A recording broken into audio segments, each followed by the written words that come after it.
Oi pessoal, boa tarde. Na aula de hoje a gente vai fazer uma revisão de álgebra, tá bom? Para que na próxima semana vocês possam realizar as avaliações parciais do quarto bimestre, tranquilo? Então, vamos dar início aqui, certo? Primeiro, a gente viu sistemas de equações do primeiro grau com duas incógnitas, tá bom? E aí a gente viu o que é um sistema. Depois disso, a gente viu os métodos de resolução, né?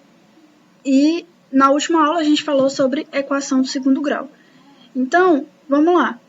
Relembrando o que é sistema de equações do primeiro grau com duas incógnitas. A gente diz que quando duas equações do primeiro grau com duas incógnitas são escritas, né, ligadas pelo conectivo E, a gente diz que há um sistema de duas equações do primeiro grau com duas incógnitas, tá bom? Ou seja, existe uma relação entre essas duas equações.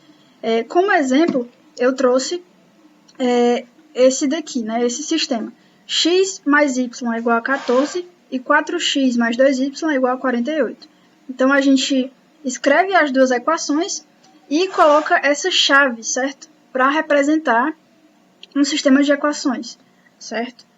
Agora, a gente vai ver qual que é a solução de um sistema de equação do primeiro grau, certo? A gente diz que quando duas equações elas formam um sistema, a gente viu que cada equação ela tem uma solução, mas a solução que a gente deve procurar, né, a solução do sistema, vai ser a solução que resolve tanto a primeira equação quanto a segunda equação, tá certo?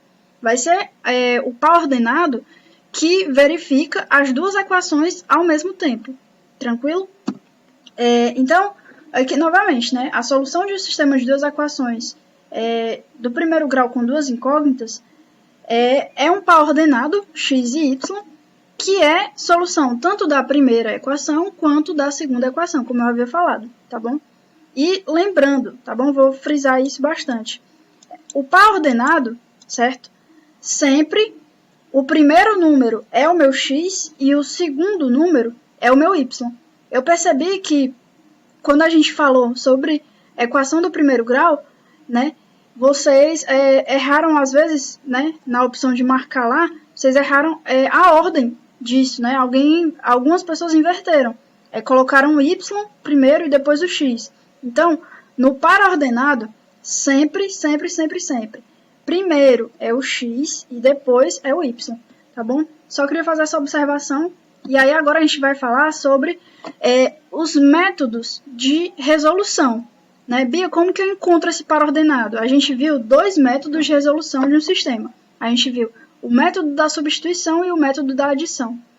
E aí agora que a gente vai relembrar como que se resolve um sistema utilizando esses dois métodos, tá bom? O primeiro método da substituição, para resolver, né, um sistema de equações com o método da substituição, o primeiro passo é a gente isolar uma das incógnitas, certo? Então, a gente vai pegar uma das equações e vai isolar uma das incógnitas. Depois, a gente vai substituir esse valor dessa incógnita que a gente isolou na equação que ficou no sistema, certo? E o terceiro passo é calcular o valor da incógnita que ficou lá e depois a gente vai encontrar o valor dessa incógnita e substituir no valor da que a gente tinha isolado primeiramente, tá bom? A gente vai resolver uma questão passo a passo, a gente vai relembrar, tá bom? Aqui eu só mostrei o passo a passo porque realmente é uma revisão, a gente já viu isso, tá bom? Vamos lá para o método da adição. Os passos para resolver um sistema de equações utilizando o método da adição. A gente primeiro tem que observar o nosso sistema e procurar uma forma de fazer uma das incógnitas desaparecer, certo? E aí, depois que essa incógnita desaparece, a gente só vai ficar com uma equação com uma incógnita, certo? Então, a gente vai conseguir encontrar essa incógnita facilmente. A gente encontra o valor dessa incógnita e volta para a equação do sistema e substitui ela para poder encontrar a segunda incógnita, tudo bem? Então, agora a gente vai rever a equação do segundo grau, que foi o último assunto que a gente viu. Aqui a gente pode ver, certo, que a gente tem uma equação de primeiro grau, tá bom? O maior expoente dessa equação é o 1. E aqui a gente tem uma equação do segundo grau, onde o maior grau que a gente tem é o 2, tá bom? Então, grau 2, então a equação do segundo grau. A gente viu que resolver uma equação significa determinar os possíveis valores, né, que satisfazem essa equação, ou seja, o conjunto de solução dessa equação. Então, aqui na equação do segundo grau, é isso que a gente vai fazer. A gente vai encontrar os valores para x, certo? Que satisfazem essa equação, que satisfazem essa igualdade, tá bom? Então, na resolução de equações do segundo grau, a gente costuma utilizar dois métodos que eu mostrei para vocês. A gente usa o método da fatoração, certo? E uma propriedade muito importante dos números reais, né? Que é essa daqui. Se eu tenho dois números reais, né? Vou chamar esses dois números reais de x e y. Então, se eu tenho que o x ao quadrado é igual ao y, certo? Se o meu x ao quadrado é igual ao y, quando eu passar esse expoente para o outro lado da igualdade, ele vai vir na operação inversa. Então, a operação inversa da potência é a radiciação. Então, o meu x ele vai ser igual a mais ou menos a raiz quadrada do y. Por quê? Porque, percebam, certo? Que eu tenho que encontrar um número que quando eu elevar ao quadrado deu y. Então, percebe o seguinte, que toda vez, né, que eu elevar um número ao quadrado, ele vai ser positivo, certo? Então, ele pode, como o y aqui está positivo, esse x ele pode ser tanto positivo quanto negativo. Por quê? Porque lá na propriedade da multiplicação, né? Quando a gente multiplica os sinais, mais vezes mais é mais, e menos vezes menos também é mais, tá bom? Então, como o meu y está positivo, se eu encontrar um valor de x positivo, ok, vai dar certo. Mas se eu encontrar um valor negativo, ele também vai dar certo. E por isso esse mais ou menos, tá bom, pessoal? E aí, agora a gente vai chegar, né, nos exemplos, tá bom? A gente vai resolver questões agora. E aí, qualquer dúvida, vocês podem entrar em contato. Tranquilo? Vamos lá. Na primeira questão, a gente vai resolver essa questão, certo? Por um dos métodos que a gente queira, ou o método da adição ou o método da substituição, tanto faz, certo? Contanto que a gente encontre os valores que a questão solicita para a gente. E aí a gente viu como que a gente lê o enunciado e monta as equações, certo? Depois disso a gente vai montar o sistema e resolver esse sistema. Então vamos lá. No enunciado ele diz o seguinte: Cláudia trabalha na área de informática ganhando R$40 por hora de programação e R$20 por hora de manutenção de computadores. E aí ele diz o seguinte: no mês passado ela trabalhou 160 horas e ganhou R$5.000. E aí ele diz que foram X horas com programação e Y horas com manutenção de computadores. E aí ele pergunta quantas horas ela trabalhou em cada função, certo? Então, primeiro vamos montar as duas equações. Ele diz que foram X horas com programação e Y horas de manutenção de computadores. Ao todo, ela trabalhou quantas horas no mês? 160, tá bom? Ou seja, X horas de programação mais Y horas de manutenção de computadores é igual a 160 horas, certo? 160 horas trabalhadas. Agora, para montar a nossa segunda equação, a gente vai montar a equação relacionada aos valores que ela recebeu, tá bom?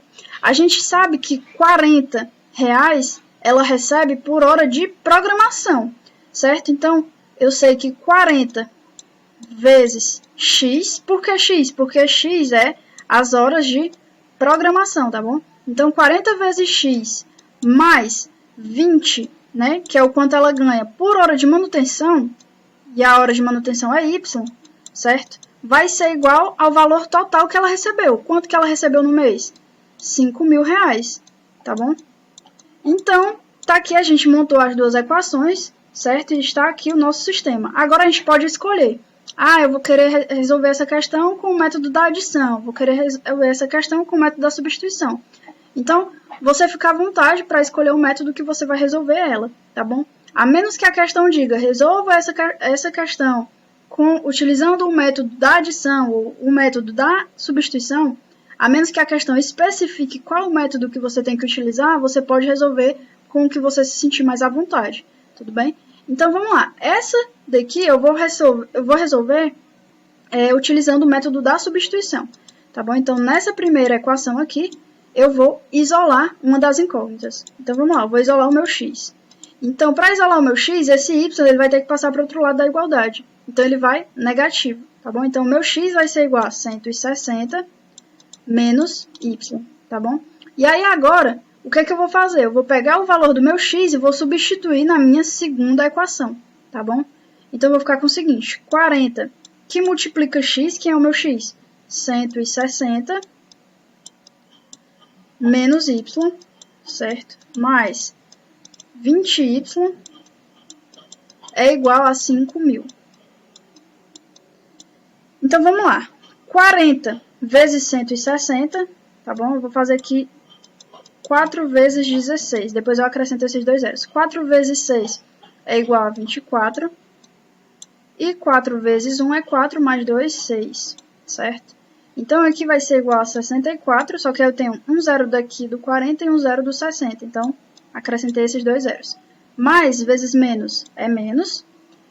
40 vezes y é 40y. Mais 20y igual a 5.000, tá bom? Agora, a gente vai encontrar o valor do y, certo? Esses 6.400 eu vou passar para o outro lado da igualdade, tá bom? Então, vamos lá, a gente vai ficar com o seguinte, menos 40y mais 20y vai ser igual a 5.000 menos 6.400, tá bom? E aí, aqui agora a gente vai ficar com o seguinte, menos 40y mais 20y é igual a menos, por quê? Porque o sinal do maior é negativo, certo? 40 menos 20 é igual a 20, certo? Vai ser igual, aí aqui também vai ser menos, por quê? Porque o maior número é o 6.400 e o sinal dele é negativo. 6.400 menos 5.000 é igual a 1.400, tá bom? Então, agora, a gente vai ter que multiplicar isso daqui tudo por menos 1, para que o y fique positivo. Subindo aqui agora, a gente vai ficar com o seguinte, menos vezes menos é mais, então eu vou ficar com 20y igual a 1.400. E aí, o meu y vai ser igual a 1.400 dividido por 20, tá bom? E aí, vamos lá, esse zero, eu vou cancelar com esse zero. O meu y vai ser igual a 140 dividido para 2, tá bom? 140 dividido para 2 é igual a 70, beleza? Agora, a gente encontrou o valor do y, então a gente vai voltar para cá, para a incógnita que eu havia isolado, e vou substituir o valor do meu y. Então, o meu x ele vai ser 160 menos 70, tá bom? 160 menos 70 é igual a 90, tá bom? Ou seja, o que é que significa dizer? Significa dizer que ela trabalhou, certo? A quantidade de horas que ela trabalhou com programação foram 90 horas, certo? E a quantidade de horas que ela trabalhou com manutenção de computadores foram 70 horas, tá bom? Então, a gente encontrou a quantidade de horas que ela trabalhou em cada função. Agora, a gente vai passar para a equação do segundo grau, certo? Então, vamos resolver essa equação. Aqui, a gente vai precisar isolar o nosso x, tá bom? Então, vamos lá. Eu vou ficar com 2x ao quadrado. Esse menos 64 vai para o outro lado da igualdade, positivo, certo? Ele está negativo, então ele vai positivo. E o meu x ao quadrado vai ser igual a 64 dividido para 2, que é igual a 32, tá bom? A partir de agora, a gente vai utilizar aquela propriedade lá. Esse ao quadrado, ele vai para o outro lado da igualdade, na operação inversa, que é a raiz, tá bom? Então, o meu x ele vai ser igual a mais ou menos raiz quadrada de 32, tá bom? Eu posso deixar como resultado final esse daqui. Então, a minha solução seria, certo? Mais raiz de 32 e menos raiz de 32, certo? Ou eu posso fatorar o 32. E aí, vamos lá, vamos fatorar o 32 aqui para ver como que vai ficar. 32 dividido para 2 é igual a 16. 16 dividido para 2 é igual a 8. 8 dividido para 2 é igual a 4. 4 dividido para 2 é igual a 2, e 2 dividido para 2 é 1, tá bom? Ou seja, o 32 fatorado é igual ao quê? 2 vezes 2, vezes 2, vezes 2, vezes 2. Ou seja, é 2, certo? O 32 é igual a 2 elevado à quinta potência. E eu posso reescrever isso daqui como sendo 2 elevado a 2, 2 elevado a 2 vezes 2. Por quê? Porque aí eu vou só somar os meus expoentes. 2 mais 2 é 4, mais 1, 5, tá bom? E se eu colocar isso daqui dentro da raiz, certo? Eu vou ficar com o seguinte. Eu vou colocar bem aqui embaixo, tá bom? Para não ficar tão poluído a tela. Então, eu vou ficar com o seguinte, ó. Raiz quadrada de 32 vai ser igual a raiz quadrada de 2 ao quadrado vezes 2 ao quadrado vezes 2. Quando eu fatorar isso daqui, certo? Esse quadrado vai embora com a raiz e esse quadrado vai embora com a raiz. Então, esse 2 e esse 2, eles vão sair da raiz, tá bom? Então, eu vou ficar com 2 vezes 2, raiz de 2, certo? Porque esse 2 aqui não tem ao quadrado, ele tá só ele. Então, ele não pode sair da raiz, tá bom? 2 vezes 2 é 4. 4 raiz de 2, tá bom? Então, eu poderia reescrever o raiz de 32 como 4 raiz de 2, certo? Então, no meu resultado, eu poderia colocar a minha solução, meu conjunto de solução, como mais ou menos raiz de 32, ou mais 4 raiz de 2 e menos 4 raiz de 2, certo? É a mesma coisa. Agora, indo para o nosso item B, a gente tem o seguinte, 4x ao quadrado mais 36 igual a 0. Então, novamente, a gente vai isolar o x, certo? Então, a gente vai ficar com 4x ao quadrado vai ser igual, ele está positivo, quando ele passar para o outro lado, ele vai negativo, certo? Então, o meu x ao quadrado vai ser igual a menos 36 dividido para 4. 36 dividido para 4 é 9, tá bom? Só que aí eu tenho um sinal negativo, então vai ficar menos 9. E aí, percebam que eu cheguei no seguinte. Eu cheguei em um problema, né? Eu cheguei aqui, ó. X ao quadrado é igual a menos 9. Então, vamos lá, vamos continuar. Se eu passar esse expoente para o outro lado, ele vai como raiz. Então, o meu x vai ser igual a mais ou menos raiz quadrada de menos 9. Só que o que acontece? Esse valor aqui, certo? Eu vou colocar aqui de vermelho para vocês verem. Esse valor aqui, raiz quadrada de menos 9, ele não existe, certo? No conjunto dos números reais, ele não existe. Por que ele não existe, Bia? Porque acontece o seguinte, ó. Eu quero encontrar um número, certo? O meu x, ele é um número que quando eu elevo ele ao quadrado, ele dá um número negativo. E isso não acontece nunca no conjunto dos números reais. Por quê? Porque se eu pegar dois números positivos, certo? Mais vezes mais é mais. E aqui ele está dando negativo. E se eu pegar dois números... Ah, Bia, mas então é só eu pegar dois números negativos. Beleza, vamos pegar dois números negativos. Quando a gente multiplicar eles, certo? Menos vezes menos vai ser mais também. Ou seja, qualquer número, certo? Seja ele positivo ou negativo, quando eu elevar ele ao quadrado, ele vai ser um número positivo e não negativo, tá bom? Então, como a gente não tem no conjunto dos números reais um número que quando eu eleve ele ao quadrado, ele dê um número negativo, essa solução aqui, ela não existe, tá bom? Então, o conjunto solução dessa equação, ele é vazio, tá bom? A gente diz que a solução de uma equação ela é vazia quando a gente não encontra nenhum valor que satisfaça essa equação, tá bom? Ou seja, a solução dele é vazio, não existe uma solução, tá bom? Então, pessoal, por hoje era isso, tá bom? Eram essas as questões que eu queria comentar com vocês. Eu vou enviar exercícios para vocês praticarem e eu desejo uma boa tarde para vocês e bons estudos.